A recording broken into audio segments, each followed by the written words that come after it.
अंगद और सुनैना की ये अरेंज मैरिज थी। शादी के अगले दिन ही अंगद और सुनैना हनीमून के लिए शिमला निकलने वाले थे। अंगद का चचेरा भाई विशाल भी उनके साथ जा रहा था। अंगद की माँ, अंगद बेटा, विशाल भी तुम्हारे साथ ही जा रहा है क्या? अंगद, हाँ माँ, उसे ऑफिस का कोई जरूरी काम है और बोल रहा था कि उसका भी वही होटल है जो मैंने बुक किया है। उसने कहा कि उसे अकेले नहीं जाना पड़ेगा, हमारा साथ हो जाएगा। मैंने कहा कोई नहीं, चले। अंगद और सुनैना एयरपोर्ट पहुंच जाते हैं। विशाल पहले से ही एयरपोर्ट पहुंच चुका था। तीनों मिलकर शिमला पहुंचते हैं। अंगद, सॉरी सुनैना, विशाल साथ में था तो मैं तुमसे ज्यादा देर बात नहीं कर पाया। वैसे घबराओ नहीं, मैंने रात के लिए बहुत अच्छे से इंतजाम कर लिया है। हमारी सुहागरात यादगार रहेगी, सिर्फ तुम और मैं।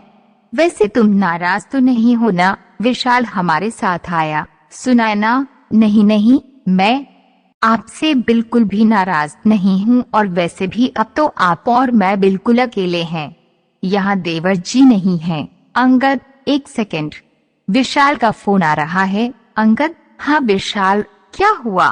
अर्जेंट है क्या?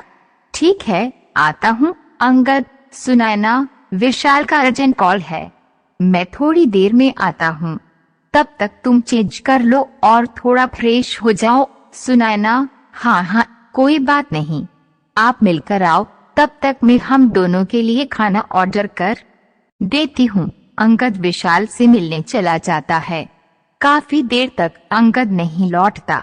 इसी बीच सुनैना थकी हुई थी और वह सो जाती है। अंगद के पास एक और चाबी थी। रात को दरवाजा खुलता है। सुनैना गहरी नींद में थी। तभी वे अंगद से बोली, सुनैना, अंगद जी प्लीज लाइट मत ऑन करना, मुझे बहुत तेज नींद आ रही है। अगर आपने लाइट जलाई तो मेरी नींद खराब हो जाएगी। अरे, आप तो आते ही चिपकने लग गए, खाना तो खा लेते, क्या कर रहे हो? अरे छोड़ो, लगता है आज आप नहीं मानोगे। सुनैना और अंगद तो इसी मौके की तलाश में थे। अगली सुबह सुनैना की आंख खुलती है तो वह देखती है कि अंगद डाइनिंग टेबल पर बैठा चाय पी रहा है। सुनैना, कल रात आपने कितना तंग किया, देखा आपने मेरी गर्दन पर कितनी बड़ी लबाइटी है जिसका निशान महीने भर तक नहीं जाएगा, मुझे तो शर्म आ रही है।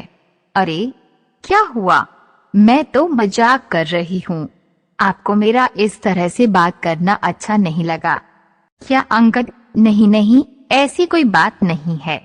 वैसे तुम्हें रात को कोई परेशानी तो नहीं हुई ना? सुनैना, नहीं अंगद जी, कल रात को मैं जिंदगी भर नहीं भूल सकती, मेरी बेस्ट रात थी कल की रात। विशाल, सॉरी भाभी जी। भाभी जी नहीं, सॉरी डार्लिंग। अंगद, ये सब क्या है? सुनैना, तुम ऐसी हरकत क्यों कर रही हो? मैं ये सब देखकर हैरान हूँ। सुनैना, ज्यादा हैरान होने की जरूरत नहीं है, मैं और विशाल पिछले 5 साल से गर्लफ्रेंड बॉयफ्रेंड हैं।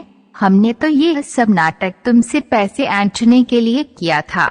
मुझे विशाल ने बताया था कि तुम अच्छी खासी प्रॉपर्टी के मालिक हो, इसलिए मैंने तुमसे झूठी शादी की। मैं तो तुम्हें अपनी आंख को हाथ भी ना लगाने दूं, मुझे तो मेरा विशाल ही छू सकता है। अब एक काम करो, ज्यादा समय मत लगाओ, अगर तुमने हमें कल दोपहर तक 5 लाख नहीं दिए तो मैं तुम पर इल्जाम लगा दूंगी कि तुमने मेरा इस्तेमाल किया है और मुझे मेरे प्यारे देवर जी के साथ सुहागरात मनाने के लिए जबरदस्ती मजबूर किया है। फिर तुम्हें जेल जाने से कोई नहीं बचा सकता।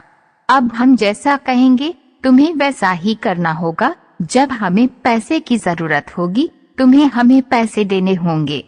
चलो विशाल, मेरा ना बहुत मन कर रहा है, कमरे में चलते हैं। विशाल, लगता है कल रात का ज्यादा ही मजा आया है, चलो डार्लिंग, मैं कहाँ मना कर रहा हूँ। अंगद, सुनैना और विशाल की चाल मैं पूरी तरह फंस चुका था। उसे कुछ समझ नहीं आ रहा था कि वे क्या करे। वह घर वापस जाकर सबके सामने लज्जित नहीं होना चाहता था। अंगद, मुझे जीने का कोई हक नहीं, ऐसी शर्मसार जिंदगी जीने से तो अच्छा है कि मैं मर जाऊं। अंगद जैसे ही पुल से कूदने लगता है तभी उसका मोबाइल फोन बजता है। अंगद देखता है कि मोबाइल पर उसकी माँ है। वह अपनी माँ से आखिरी बार बात करना चाहता था। अंगद, हाँ माँ ठीक है, मैं होटल पहुंचकर आपकी बात सुनैना से करवा दूंगा। क्या तबीयत ठीक नहीं है?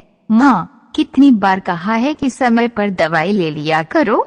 हाँ मैं करता हूँ माँ। अंगद फोन रख देता है। उसकी आंखों में आंसू थे।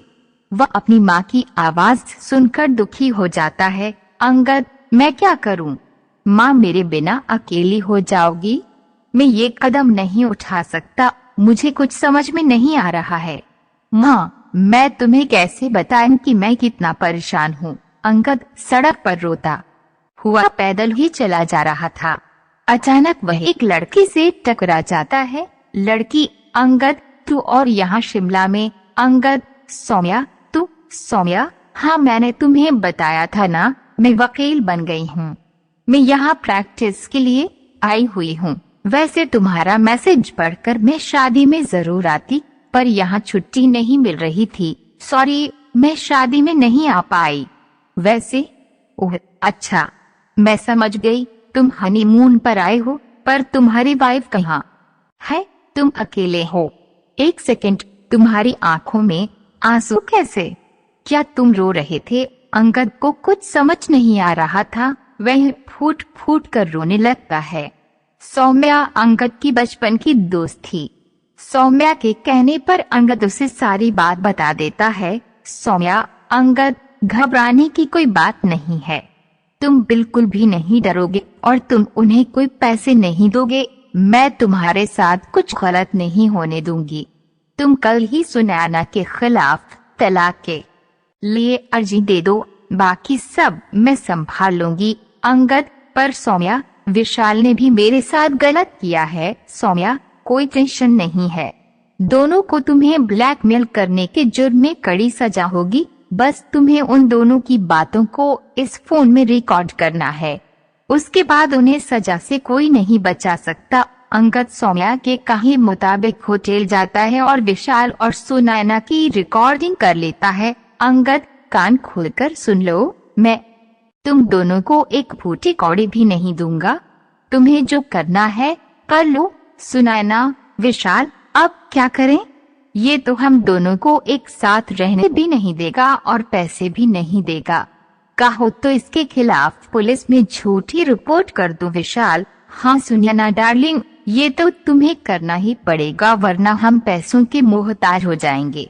ये मुर्गा हमारे हाथ से चला जाएगा तो हम दोनों कैसे एक साथ मजे कर पाएंगे। यार अंगद तो चाहता था कि सुनैना और विशाल आपस में ऐसी बातें करें जो फोन में रिकॉर्ड हो जाएं और उसे सबूत मिल गया।